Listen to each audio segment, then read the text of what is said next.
Hello and welcome back to the podcast. Today we're talking about a feeling that many people experience but not everyone talks about openly, feeling lost in your 20s and 30s. If you've ever asked yourself questions like, what am I doing with my life? Am I on the right path? Or why does everyone else seem to have everything figured out except me? Then this episode is for you. Your 20s and 30s are often described as the most exciting years of your life. People say these are the years when you build your career, find love, travel, and become the person you're meant to be. But in reality, for many people, these years feel confusing, stressful, and sometimes even disappointing. Instead of feeling confident and successful, you might feel uncertain, tired, or stuck. Let's start with something important. Feeling lost during this period of life is completely normal. In fact, it's almost a universal experience. The reason is simple. During your 20s and 30s, you are expected to make some of the biggest decisions of your life in a very short time. You choose your career, you decide whether to move to another city or country, you build serious relationships, and sometimes you start a family. Each of these decisions can change your future in a major way. It's no surprise that this pressure can make you feel overwhelmed. Another reason people feel lost is because of the expectations placed on them by society, family, and even themselves. When you were younger, life was more structured. You went to school, you had clear goals, and adults around you guided your choices. But once you enter adulthood, suddenly there is no clear roadmap. You are told that you are free to choose your own path, but no one really teaches you how to do that. Freedom sounds exciting, but it can also feel scary when you don't know which direction to go. Social media also plays a big role in this feeling. Every day, you see people your age posting about promotions, weddings, new homes, or exciting trips around the world. It creates the illusion that everyone else is moving forward while you are standing still. But what we often forget is that social media shows only the best moments of people's lives.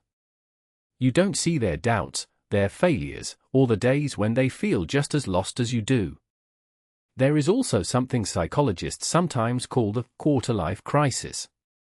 It's similar to a midlife crisis, but it happens earlier, usually between the ages of 20 and 35. During this time, people start to question their choices and their identity. They may wonder if they chose the right career, the right partner, or even the right lifestyle. This period of questioning can feel uncomfortable, but it is actually a sign of personal growth. It means you are thinking deeply about your life and not just following a path without reflection. Let's talk about careers for a moment, because work is one of the biggest sources of stress in your 20s and 30s. Many people grow up believing that they need to choose one career and stay in that field for the rest of their lives. But today's world is very different from the past. It is now common for people to change careers multiple times. New industries are appearing, technology is changing how we work, and the idea of having one single job for 40 years is becoming less realistic. Because of this, it's natural to feel unsure about your career choices. You might have studied something at university, only to realize later that you don't enjoy working in that field. Or maybe you enjoy your job, but you don't feel passionate about it, and you wonder if you should be doing something more meaningful. These questions can make you feel like you made a mistake, but in reality, they are part of the process of discovering what truly fits you. Relationships can also add to this feeling of being lost. In your 20s and 30s, many of your friends may start getting married or having children. If your life doesn't follow the same timeline, you might start comparing yourself to them. You may feel like you are behind, even if you are actually building a life that suits you better. Everyone's path is different, but it's easy to forget that when you see others reaching milestones that you haven't reached yet. Another factor is the idea that by the age of 30, you should have your life together.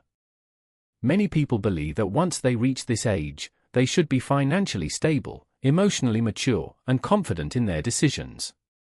But life doesn't work like that.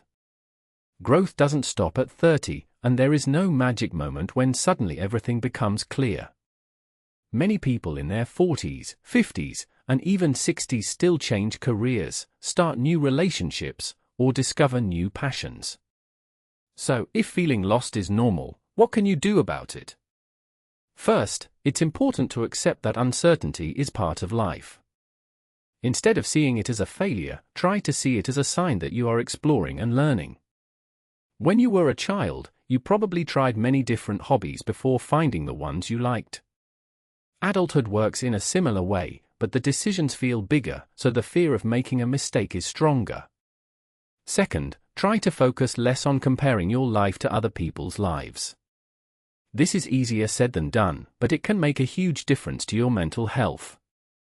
Remember that you are seeing only a small part of other people's stories. You don't know what struggles they are facing behind the scenes. Instead of measuring your progress by someone else's timeline, try to ask yourself a different question: am I moving in a direction that feels right for me? Another helpful step is to set small, flexible goals instead of one big, fixed plan. When people feel lost, they often think they need to find one perfect answer to all their problems. But life rarely works in such a clear way. Instead, think about what you can do in the next 6 months or the next year. Maybe you can take a course, change jobs, move to a new place, or simply try a new hobby. These small experiments can give you valuable information about what you enjoy and what you don't. It's also important to talk about your feelings with other people. Many people keep their worries to themselves because they are afraid of looking weak or unsuccessful. But when you open up to friends, family, or even a therapist, you often discover that they have similar fears. Sharing your thoughts can make you feel less alone and can also give you new perspectives on your situation.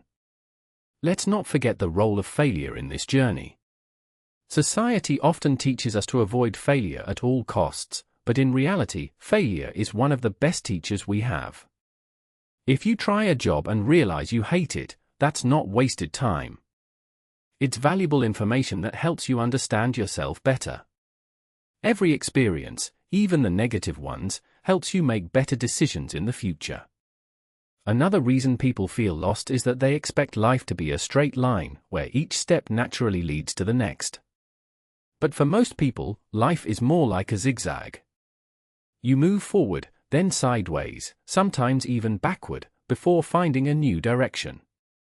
This is not a sign that you are failing, it is simply how real life works. You might also be struggling with the idea of passion.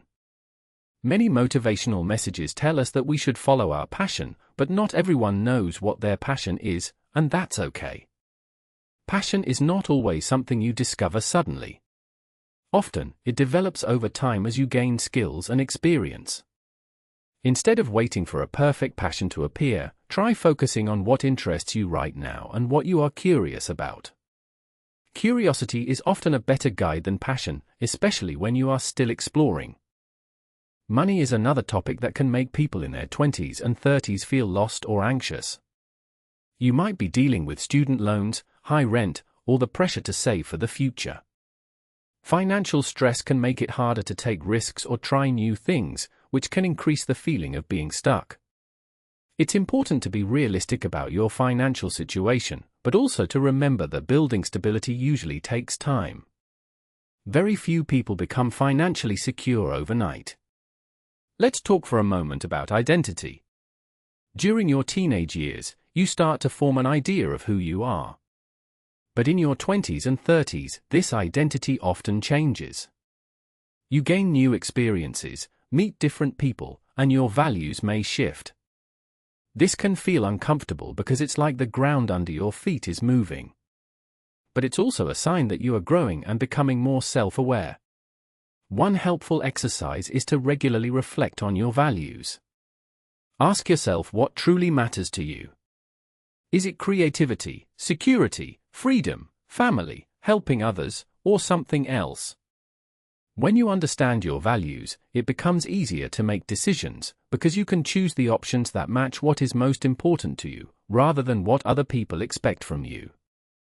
It's also worth remembering that there is no single correct life path.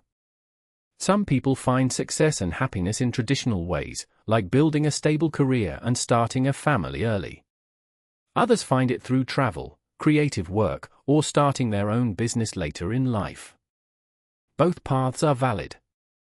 The problem comes when we try to force ourselves to follow a path that doesn't match who we are. If you currently feel lost, it might help to see this period as a transition rather than a problem. Just like moving from one country to another or changing schools, transitions are often uncomfortable and confusing. But they are also temporary. You are in the process of becoming a new version of yourself, and that process takes time. Another practical tip is to limit how much time you spend consuming content that makes you feel worse about your life. If certain social media accounts or online communities constantly make you feel like you are not good enough, it might be helpful to unfollow them or take regular breaks from those platforms. Protecting your mental space is not selfish, it is necessary for your well-being. It's also useful to celebrate small achievements. When you feel lost, it's easy to focus only on what you haven't achieved yet. But think about what you have already done. Maybe you finished your education, learned a new language, moved to a new city, or supported a friend during a difficult time. These are all signs of growth and strength, even if they are not always recognized by society as major successes. Let's talk briefly about the idea of having everything figured out. The truth is, very few people truly have a clear plan for the next 20 or 30 years of their lives. Many people who seem confident are also making decisions step by step, just like you. They may simply be better at hiding their doubts. As we come closer to the end of this episode, I want to leave you with a simple but powerful thought: feeling lost is often a sign that you are paying attention to your life. It means you care about where you are going and who you are becoming. People who never question their path may feel comfortable in the short term, but they might miss the chance to build a life that truly fits them. So instead of asking, "Why am I so lost?" you might try asking, "What is this feeling trying to teach me?" Maybe it is telling you that you need a change, or that you are ready for new challenges, or that your current environment no longer matches your values. When you listen to these signals, you can start to make choices that bring you closer to a life that feels meaningful to you. Your 20s and 30s are not a race, and they are not a test that you either pass or fail.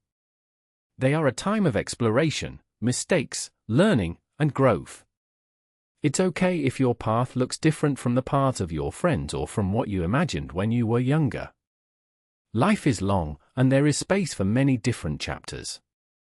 If you are currently in a phase where you feel confused or uncertain, I hope this episode has helped you feel a little less alone. You are not broken, you are not behind, and you are certainly not the only one trying to figure things out.